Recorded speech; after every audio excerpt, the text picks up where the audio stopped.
All right. Appreciate everyone for joining us for Coach Smith's weekly press conference. We'll start with an opening statement, and then we'll open it up to questions. Hello, everyone. I thought our guys played really hard on Saturday. At one point, we were down 13 points to the number 2 team in the country in the second half, and we battled back. You know, the effort was there from start to finish. The guys played really hard. Obviously, we didn't finish the game the way we wanted. The offense had the opportunity to end it on our terms. We didn't do that. And then the defense went out in a 2-minute situation and obviously didn't get that done as well. Some positives offensively. You know, we had 6 explosives, which is more than the last 3 games combined. You know, I thought we did some things that no other team showed on film against Indiana, had some success there, some opportunities for growth. The middle 8, we had the turnover right before the half, and then the turnover coming out of the half, which was 10 points, which was critical to the outcome of the game. Defensively, positives. Thought our guys played really hard. I thought our defense started to take form, started to look like our old defense. Guys are being physical up front. Thought we got some pressure on the quarterback, got a couple sacks. We hit the kid all game, and that was good. We set up a score as well. Obviously, the room for growth on defense was the 2-minute defense. You know, we played really good up until that point. Special teams overall, I think our special teams continues to be a positive for us, and we'll just continue to build on that. The negative, we had the 1 penalty at the end on a false start, so we'll get that cleaned up. We're looking forward to going up to Michigan State this week. Our guys are hungry. There's no quit in this team. The guys are excited to have a new opportunity this week. We know it's going to be a challenge, but we're focused to finish the season strong. Questions? Start with Rich Garcella, followed by Bob Flounders. Thanks, Greg. Good afternoon, Terry. How are you today? Good, thanks. Terry, you mentioned the 2-minute defense. The secondary seemed to play better overall than it did against Ohio State. So I'm wondering, how would you evaluate the secondary play, and what could the DBs have done better in those final 2 minutes? Yeah, I thought the secondary played extremely well throughout the game. They were really competitive when you watch the game as a whole. We covered really, really well. Even the 2-minute situation, you know, Indiana made the plays. They were tough 50-50 plays, and, you know, you had the one play on the sideline with a Davian Collins, and then obviously the game-winning touchdown. Highly contested plays. So, you know, it's tough for the outcome to be that way, but they made plays. We didn't make the mistakes in that sense. So I thought those guys played a lot better this week. Let's go to Bob Flounders, followed by Mark Wogan-Rich. Hey, Terry, how are you? Hey, Bob, how you doing? I'm good. Terry, I wanted to ask you about Ethan Grunkmeyer, your young quarterback. Just the response he had. He threw that interception early in the third quarter. I think it was the second play. But he didn't hang his head. He made some plays down the field with his arm. What do you think it says about him, his response? What have you seen from him in terms of confidence emerging from the 3-game test you guys had at Iowa, at Ohio State, and against the number 2 team? And what do you think the ceiling is for him moving forward these next couple of games? Yeah, I thought Ethan was big time in the second half. You know, when you look at the adversity coming out of the half, he threw the interception. He could have easily hung his head at that point. He battled back. He made some big throws. We started to throw the ball down the field, and he gave us a chance. You know, he fought us back into the game. You know, I thought his growth continues to get better. You know, we have a quarterback for the future, and, you know, we're going to continue to develop and, you know, push the ball down the field and give him opportunities to make plays. You know, we have to clean up a couple things. You know, a couple of the screens are, we want to get the ball out in front as opposed to on the back hip, just make it a little easier catch and run type situations. But those are things we'll clean up in practice. But I thought he grew up big time in the second half. We'll go to Mark Wogenrich, followed by Mike Gross. Hi, Terry. I wanted to ask you about Pat Kraft. What has the past month been like working with him now as the interim head coach? What has he done to maybe help you ease the transition to this job? And how would you describe him as an athletic director from this new perspective? Yeah, he's given me full support. He's allowing me to make the decisions that are necessary for the football team. And he's been there. I meet with him weekly. He continues to support us, and he's done everything that I could ask. There's nothing that we need outwardly, but he's done a great job of supporting us. Let's go to Mike Gross, followed by Frank Bodani. Good afternoon, Terry. Hey, Mike. How you doing? A lot of our readers have asked us why we didn't ask you after the game about using your last timeout with 20 seconds left. So I just want to ask you about that. And also, has the mechanics of managing the game changed a little bit with the coaching change? Yeah, the timeout at the end, we got the first down, and we felt like we should take a timeout to maximize our plays. We were trying to get to 3 plays if we could, and once you get the first down, the clock automatically starts running. So even to spike the ball, you're talking a 3-second runoff is automatic, by the rules of the game. So we were just trying to maximize the number of plays that we can get. Obviously, we fell short no matter how it turned out. But, yeah, that's about the 2 minute. Let's go to Frank Bodani, followed by Neil Riddell. Hi, Terry. Good afternoon to you, sir. Hey, Frank. Hi. You mentioned about how you thought that your defense started to look like your old defense again, in a sense, or got back to the way you expected it. I want to ask, why now? What changes do you think happened to make that work like that, to make it look like that Saturday? And what's the big key then going forward with the defense starting again in Michigan State? Yeah, it's a combination of things. One, we're deep into the season and we're getting a better grasp of the defense. 2, we have simplified some of the play calling of the defense. 3, we're drawing up a little bit more blitz packages to get the pressure, and our guys are playing a little bit faster and a little bit looser. And you saw on Saturday, they looked like the old Penn State defense. They got after it. They were having fun. We got 3 sacks and a bunch of pressures. We have to turn a lot more of those pressures into true sacks. That kid was elusive on Saturday. But I think our guys are starting to settle into the defense and learning it and starting to master it. And, we're putting a couple caveats in there and, putting a lot of pressure on the quarterback now. We want to continue that and build on it. Our last question from Zoom is Neil Riddell. Hey, thanks, Greg. Hey, hi, Terry. Hey, Neil.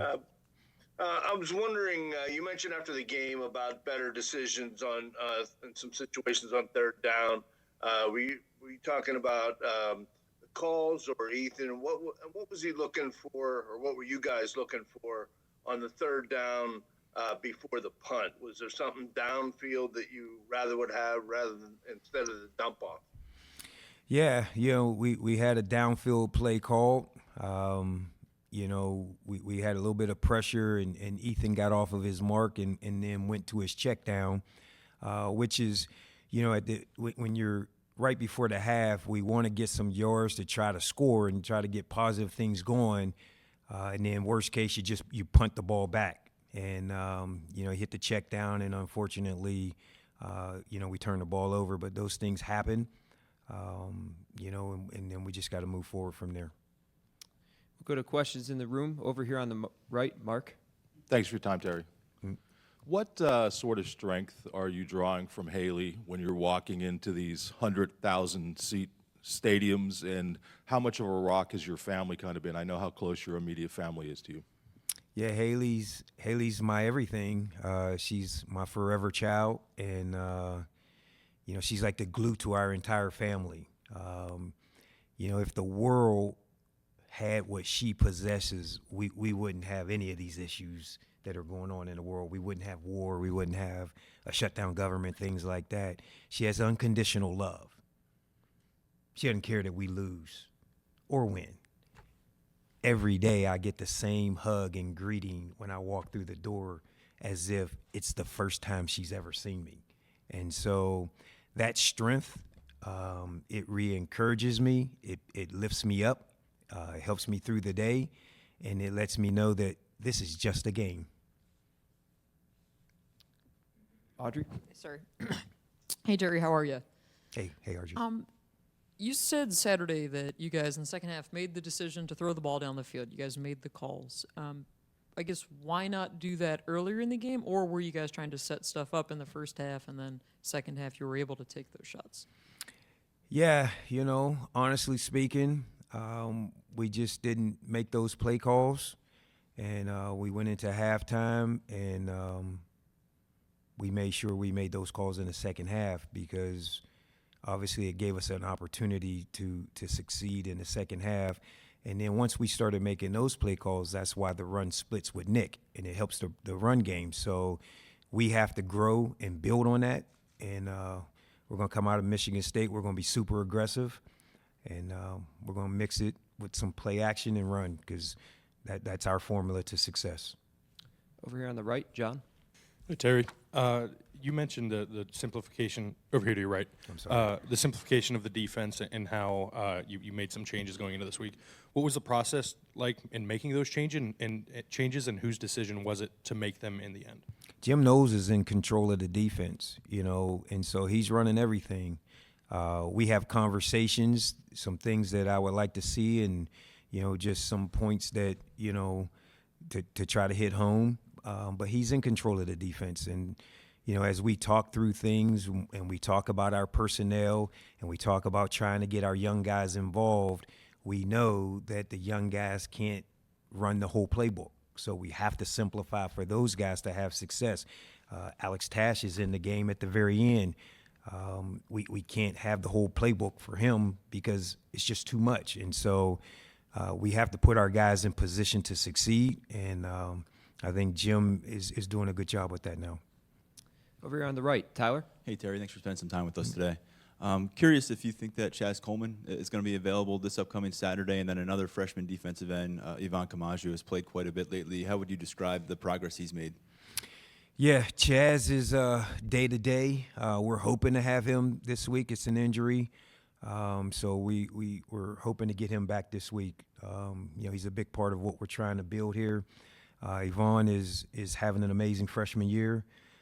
This kid is going to be a major part of Penn State's future. He continues to play more and more snaps, and love his development, love his work ethic, love his tenacity.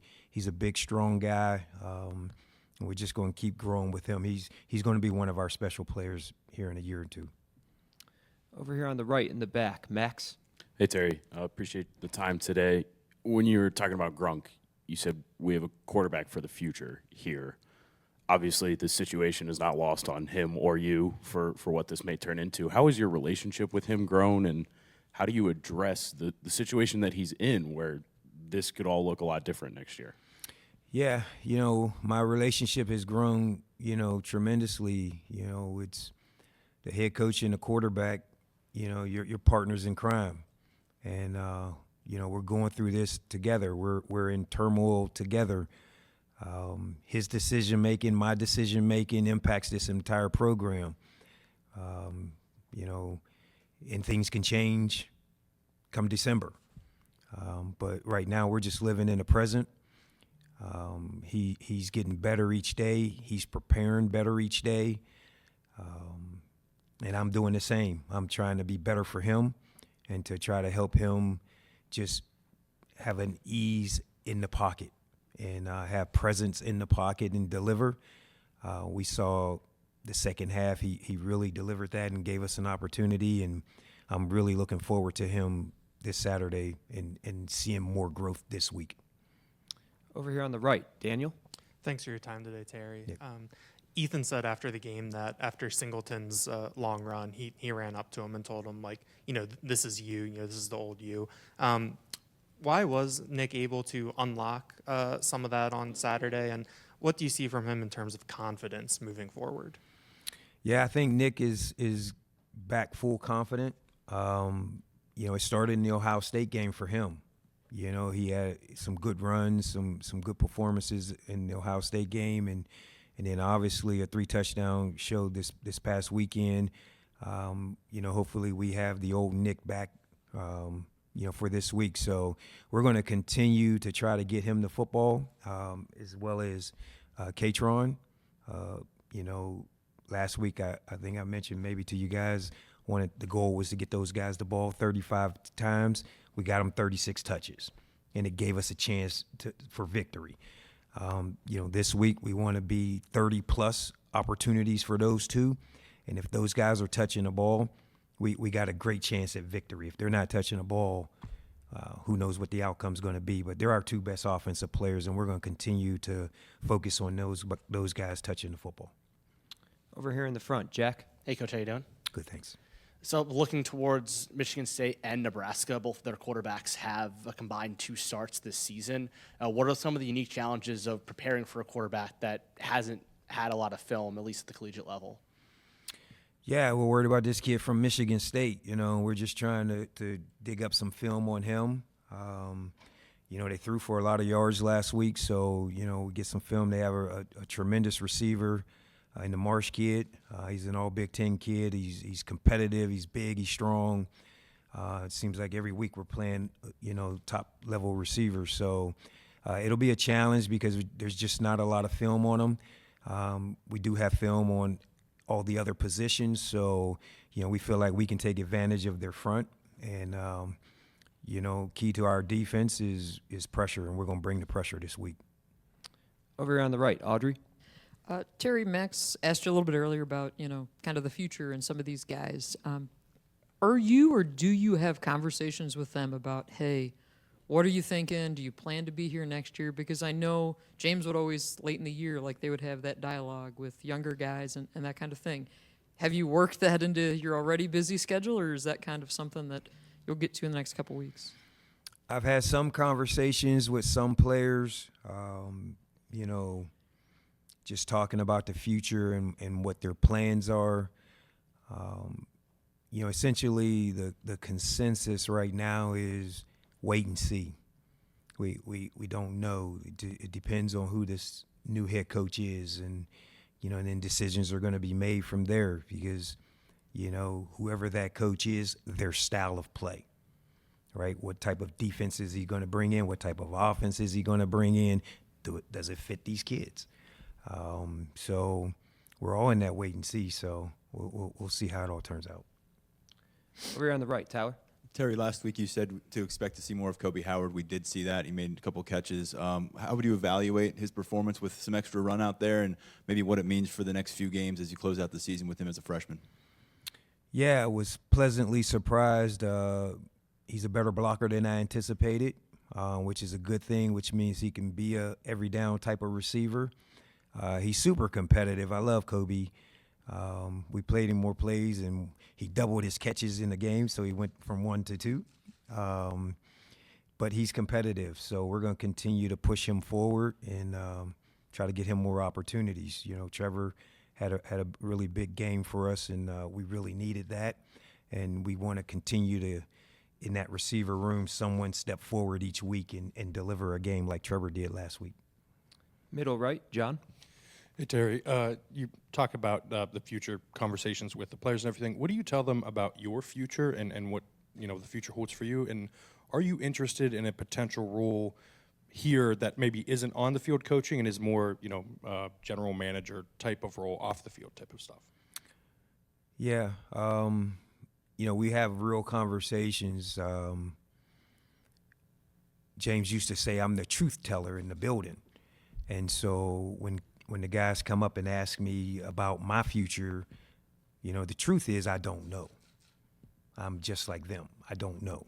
No one's giving me confirmation to say, hey, you're going to be here. So, again, we live in the moment. So I'm the head coach right now, and so I'm making these decisions. I love Penn State. I would examine any position to stay at Penn State. But my concern right now is how do we beat Michigan State? Got time for 2 more questions. On the right, Daniel. Terry, we saw Darius Dixon get a decent amount of run for the first time in a while. You have him out there in one of those late game drives. What has his arc been like this season? How have you seen him deal with growing pains and get to the point where he was making some plays Saturday? Yeah, Darius has always been a playmaker. At some point earlier in this season, freshmen kind of hit walls at points. He hit a wall, and that kind of slowed down his progress a little bit, but he's back on track now. He's a guy that's going to continue to play the rest of the season. He just seems when he's out there, he makes plays, and he delivers. And so we got to get guys like that out onto the field. He had the strip sack, and unfortunately the ball bounced right back to the quarterback, but that's a play. That's a playmaker. And so we got to get those guys on the field because those guys have knacks to make plays, and, turnovers change games. So we'll continue to develop him and get him more action.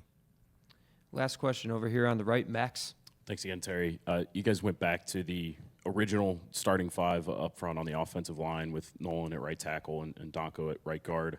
And then we did not see any of TJ. Was that an availability thing, or has there been a change? Because I think we also saw Garrett Sexton for 1 or 2 snaps. Is there a change in your top group there, or was it an availability thing? No, TJ is still a part of what we do. He was a little banged up, and so wasn't quite as healthy. He was still available to play, but just was nicked a little bit. And TJ will be part of the mix again this week. Thanks, Terry. Thanks.